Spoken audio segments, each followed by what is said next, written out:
pagbenta sa bahay ng pamilya ni Dr. Jose Rizal sa Biñan, Laguna, tinutulan ng lokal na pamahalaan.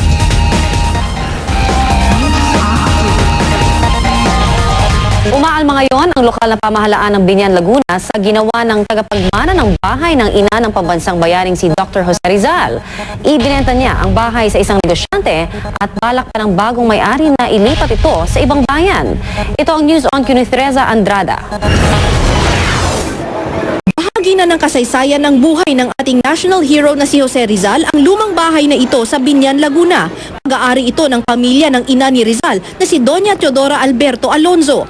Ang kwento, madalas bumisita ang batang Rizal sa bahay na ito. Isa ito sa mga itinuturing na atraksyon sa Biñan, Laguna.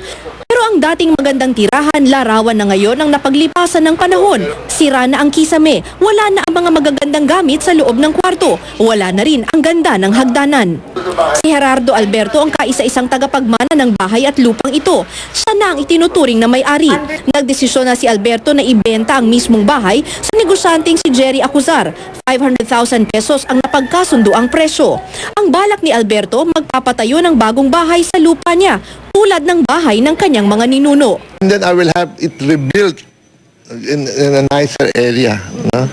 Where we can also make it look like how it was before. Pero umaalma ang lokal na pamahalaan sa kasunduang ito. Bahagi na raw ito ng kasaysayan ng Biñan. Kaya ang gusto ng lokal na pamahalaan, sila na ang bumili ng bahay. Darating ang panahon, yung mga bata, mga anak natin, they will be looking for this sa kasaysayan natin na, nasaan na to? Nasaan na to mga mansion na to? At sasabihin ng iba, nandoon sa Bataan. We will be tendering our offer at the amount of 500,000. Of course, ano na yan, negotiation yan. Pag sinabing higher, we'll see.